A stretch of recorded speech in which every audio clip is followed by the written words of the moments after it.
Assalamualaikum warahmatullahi wabarakatuh, Sobat Santri Berkisah yang dimuliakan Allah. Dalam Kamus Besar Bahasa Indonesia atau KBBI, waria atau banci, diartikan dengan kecenderungan seorang pria menyerupai tingkah perangai wanita, baik dalam berpakaian, bertutur kata, maupun berperilaku. Dalam pandangan syariat tentu saja hal ini tidak dibenarkan, bahkan Imam Dzahabi rahimahullah mengkategorikan perbuatan ini termasuk kabair, dosa-dosa besar. Abu Hurairah radhiyallahu anhu menuturkan, Rasulullah Shallallahu alaihi wasallam melaknat seorang laki-laki yang menyerupai wanita dan seorang wanita yang menyerupai laki-laki. Hadits riwayat Al-Bukhari.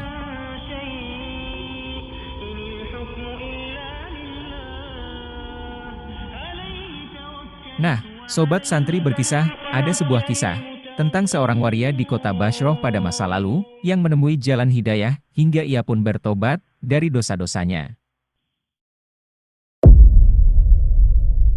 Mari, kita simak kisahnya.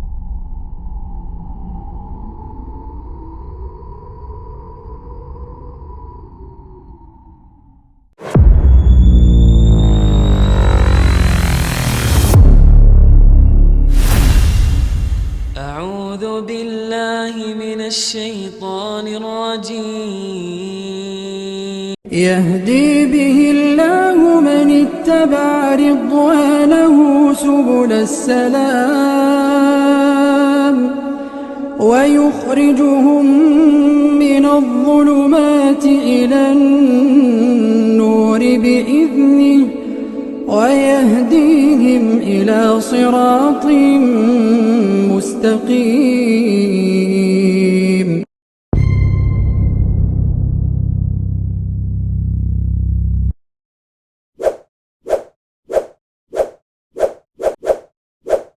Kisah tobatnya seorang waria.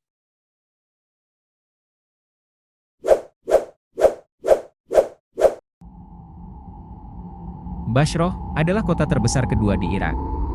Terletak 545 km dari kota Baghdad.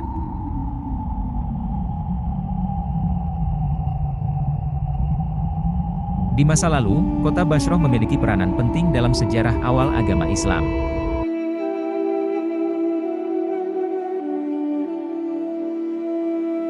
Kota itu menjadi pusat ilmu pengetahuan, kebudayaan dan perdagangan yang ramai.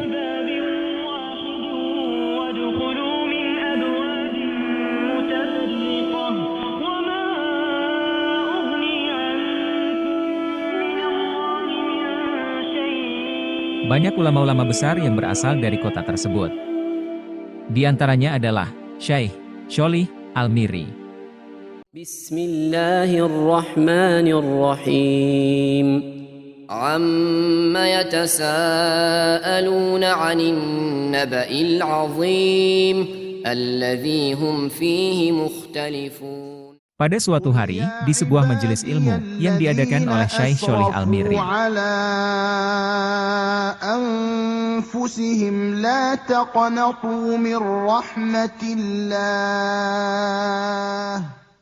orang-orang berkumpul menghadiri majelis tersebut.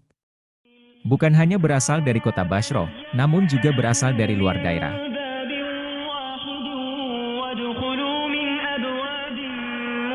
Mereka menyimak dengan baik semua faedah ilmu yang disampaikan Syekh Sholih Al-Miri.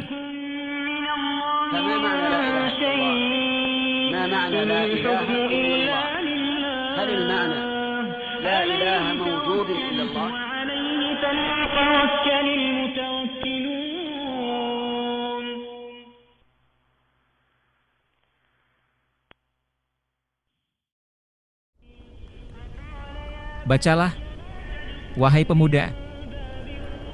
Beliau meminta kepada seorang pemuda untuk membaca sebuah ayat dari Al-Quran. Pemuda itu pun mulai membaca ayat dalam surat Ghafir, ayat 18. A'udzu billahi minasy syaithanir rajim.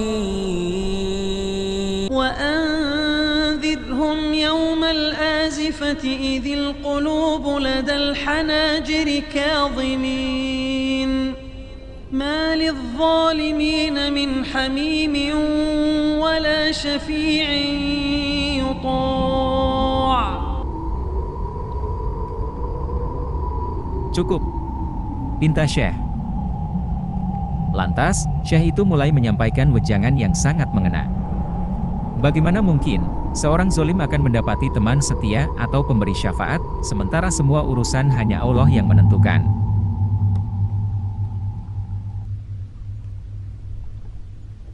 Demi Allah, seandainya engkau melihat orang zolim dan pelaku maksiat diseret ke dalam neraka, belenggu terikat kuat di leher dan tangan mereka. Dalam keadaan tidak beralas kaki, tidak berbusana, mukanya masam, matanya membiru dan lemah lunglai tubuhnya.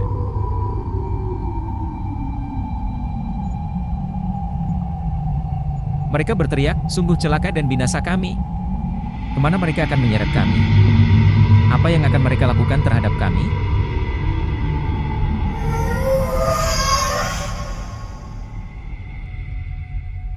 Terkadang, mereka ditelungkupkan di atas wajah mereka. Dan terkadang pula diikat, sehingga ada yang menangis darah, karena habis air matanya. Ada pula yang berteriak sekeras-kerasnya. Demi Allah, seandainya engkau menyaksikan kondisi yang mengerikan itu, pasti matamu tidak sanggup. Hatimu akan berguncang, dan kaki tidak akan berpijak kuat.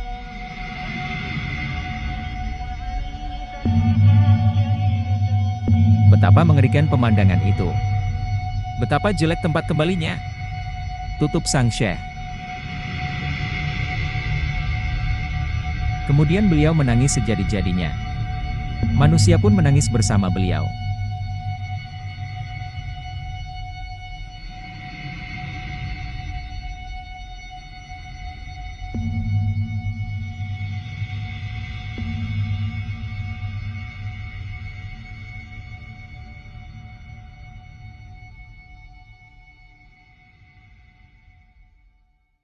Maka bangkitlah seorang pemuda dari Asdakan. Ia memiliki tingkah seperti wanita.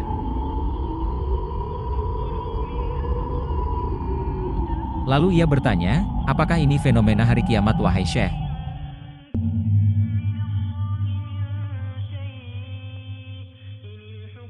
Demi Allah, bahkan telah sampai berita kepadaku, bahwa mereka berteriak di dalam neraka, sampai suaranya habis dan tidak tersisa, kecuali rintihan yang sangat dalam.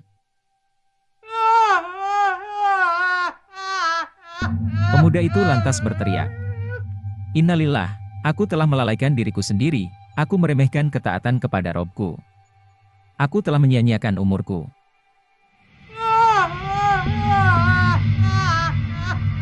Lantas ia menghadap kiblat, dan menangis, seraya berdoa.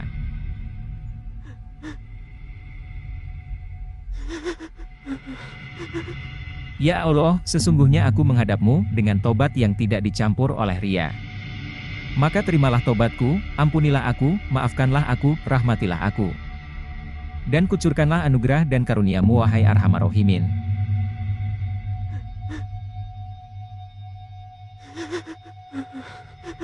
Kuletakkan belenggu dosa dari leherku, aku kembali kepadamu, dengan seluruh jiwa ragaku.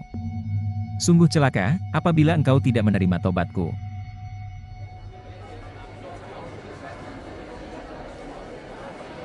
Lantas ia pun pingsan, sehingga dengan sigap, manusia membawanya ke rumah.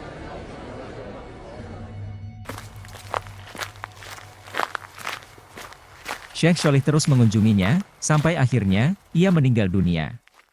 Kullu nafsin dha'iqatul maut, thumma ilayna turja'un. Lautan manusia, mengantar kepergiannya.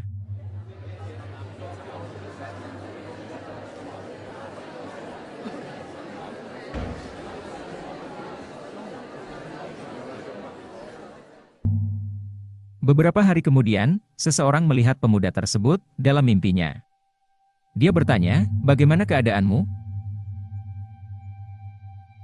Keberkahan majelis Syekh Sholih telah menyelimutiku, sehingga aku dimasukkan ke dalam luasnya rahmat Allah, yang meliputi segala sesuatu. قل يا عبادي الذين أسرفوا على أنفسهم لا تقنطوا من رحمة الله إن الله يغفر الذنوب جميعا إنه هو الغفور الرحيم. Demikianlah Sobat Santri Berkisah, di antara keutamaan menghadiri majelis ilmu, dapat menjadi sebab seseorang mendapatkan hidayah dari Allah. Sebagaimana kisah tadi, seorang waria bertobat di akhir hayatnya, dan mendapatkan tempat yang dipenuhi dengan rahmat Allah Azza wa Jalla. Wallahu a'lam bishawab. Sampai berjumpa di kisah berikutnya Sobat. Jangan lupa, like, comment and subscribe channel Santri Berkisah. Jazakumullah khairan katsiron. Wassalamualaikum warahmatullahi wabarakatuh. يهدي به الله من اتبع رضوانه سبل السلام ويخرجهم من الظلمات إلى النور بإذنه ويهديهم إلى صراط مستقيم.